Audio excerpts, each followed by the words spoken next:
Now, how long does it take to improve your habitat and hunt on your property?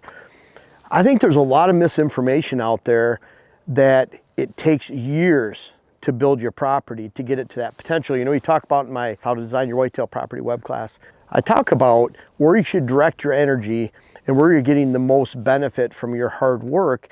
We call it the 80-20 rule, where you're spending 20% of the amount of total work time on your property to get 80% of the results.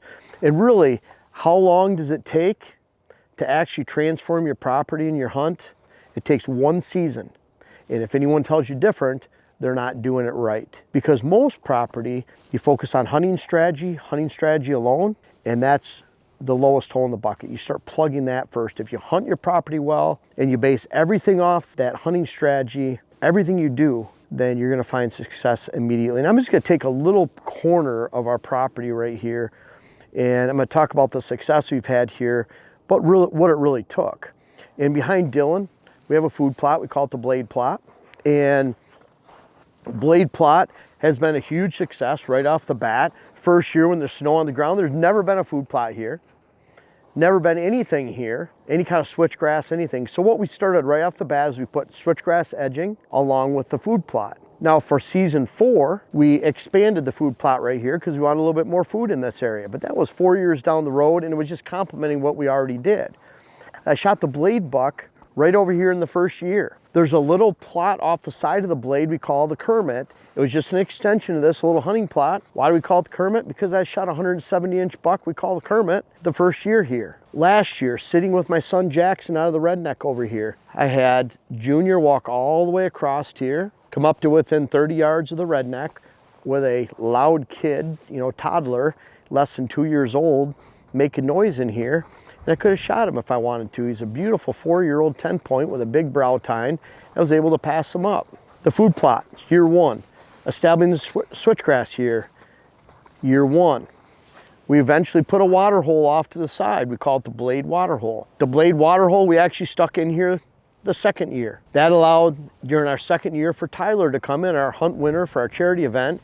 He shot a beautiful 8-point over that water hole. The second year, we added cuttings over here in the woods for bedding area. So when you come down here in this little lane,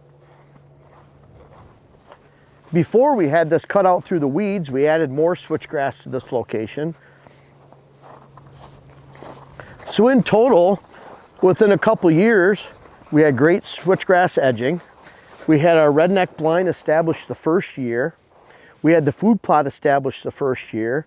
We had a little hunting plot in there with a stand location. I was able to shoot Kermit. By year 2, we were able to add the water hole right back here. Year 2, we're able to put a switchgrass line under all these power lines here. Dylan has video of me frost seeding. He uses that clip quite often. The second spring we were here. So we have beautiful switchgrass all the way up and down this power line. We had the bedding area cut on the backside. Those are all just in the first 2 years. But when you talk about success, by hiding the redneck right here and making sure we had good access behind these weeds, by not spooking out this food plot, we were able to shoot 2 giants on the property right in the very, very first year. It doesn't take a long time, and when you add the features we've added since, the water hole behind Dylan, the switchgrass, the bedding area there, the bedding area on the back side, then all these changes right here. We bought the property in June of 2020. June of 2020, started spraying the food plot, planting it, getting areas ready for switchgrass, putting up the stand locations, make sure we can hide in and out of here, changing the access from what they had in the past. There'd never been food here. The food complemented this entire area. It led to 2 giant bucks, a 6-year-old and a 4-year-old beauty out here. Year 2, we started adding more things, but the amount of immediate success we had by changing how the land was hunted and not accessing right along the food plot, spooking deer out, not driving over here during the season in the first place, by adding a little hunting plot adjacent to this and then controlling that access, that's really all we needed for this location to have a great hunt and really changing the hunting. Now, that next winter, which would be 9 months, at 10 months after we bought the land, we were cutting bedding area in here. That following spring, we're putting switchgrass You know, later we expanded the food plot, but think about all those changes that were made throughout the first 365 days. And we talk about a lot of those on deer chores, but between the mock scrapes you put out, the water holes, which was in that spring of the second year, within 365 days, we had set the table for success, not only for year 2, 3, and 4, like our 4th hunting season here and being able to pass up junior. Jen also shot her buck this year out of that redneck blind with a crying, screaming baby. So we set the blind up so that we could actually hunt out here without spooking deer, even if we had a kid along. We could also bow hunt out of the water hole. But again, a lot of those changes took place in less than a year, and we expect success, even with buying the property in June, that very season just a few months after. So let alone the work we did in a year. It doesn't take long to transform your property. It should always take 1 year or less, because when you're adding food in the right place and you're planting the right forage to complement your fall, when you're changing access, when you're giving yourself multiple stand locations or blinds that allow you to hunt, either morning hunting, afternoon hunting, you have that entire complement. It complements existing land features where deer are bedded. We knew that by putting the food right here, we'd locate does right alongside. We didn't even care if we went down to the bottom down there to scout. We didn't need to, because we knew that that bottom would hold mature bucks if we had food here, does here, and we didn't display any hunting pressure down there in the bottom. We knew those mature bucks would be there without doing anything at all. Over the years, we've complemented that same structure, but establishing that a structure in less than a year and expecting success the very first year of your property is what it's all about. And that's done by establishing that structure of how you access the land, where your food's at, how you can get on and off the property without spooking deer, giving yourself afternoon, evening stand locations, morning, afternoon stand locations. That can all be done that first year. And if anyone tells you, boy, buying land to really get it right, it's going to take many years, then I will agree. UP of Michigan, where I was at. In the UP of Michigan, what was a lot different about that is I had to build a deer herd. In the first year, we had 1 rub, 1 scrape, and I got pictures, with a lot of pictures taken, of 1 spike back in 1999. We would walk the sand trails after a rainstorm, not see a deer track for 5 days or more. In other words, hardly any deer in that area. There's hardly any habitat. So we had to add the food plots. Fast forward 5 years in that case, 6 years, 7 years, then we were passing up 11 bucks, shooting 2, seeing 17 bucks. But it was a big journey from nothing to something, and that took place in a few years. But for most of you out there, you live in an area where you already have a deer herd. Now, if you don't have a deer herd, like I didn't up there, that's another story. But if you live in an area that already has a deer herd, you could take advantage of whatever is in the neighborhood in less than 1 year. And by year 2, you've really built something into something special, and it takes very little time to do so.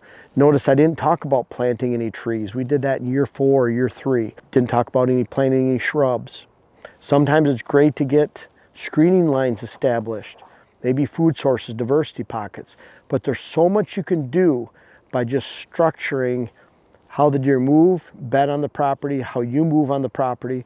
Your food sources always dictate how you get on and off your land, and then everything falls into place from there with doe bedding, buck bedding, and your afternoon and morning stand locations. And when you just think that structure first and you focus on those priorities, you'll capture 80% of your potential with only doing 20% of the work. And that's the name of the game. Try it in this off season. If you've been beating your head against the wall, following a lot of tactics or strategies that haven't been working for you, really get back down to the basics of locating unpressured food, doe bedding adjacent, buck bedding will follow if there's enough room. Control your access in and out, keep from spooking that food source out. Give yourself a morning, afternoon stand locations. In this case, are about 300 yards apart, and enjoy the hunt, because really that's all it takes, and it doesn't take very long to transform your property overnight. Just follow all the tactics and tips on this channel. We'll try to keep them coming all the time. It's the basics and those foundation pieces that you can apply anywhere a whitetail roams. And if you're ever interested, check out the How to Design Your Whitetail web class, your Whitetail Parcel web class. People really like that web class. We've sold a lot of those, and it's a good step in the right direction for designing your own parcel without having to pay Dylan or myself, Kevin, Joe, Wes to come out to your property and design it in person. That's a lot more expensive than that web class. And hey, if you don't want to spend any money at all, you always have all these free videos that we try to put out for a week. I don't think I've missed one since the summer of 2019, and I don't have any plans to do so in the coming future. So again, it doesn't take long. Make sure you're on the right track to have a great hunt this fall. You don't have to wait a lot of years this fall. Now, I appreciate you guys watching the YouTube channel, but I don't know if everyone knows everything that we have to offer, whether it's on whitetailhabitatsolutions.com, our website, or WHS Wildlife Blends, our seed company. Also Instagram you can check out. I'm very active on Instagram, putting strategies on there, photos of what we do every day. Much more active there than Facebook. But our seed, web classes, books, clients, articles. I have over 600 articles on whitetailhabitatsolutions.com, everything whitetail strategy. Of course, we have hats on there, and then make sure to check us out on Instagram again. But lots of stuff to offer. We're always coming out with new things, and this isn't the end of it. We have more things coming soon. Make sure to check us out.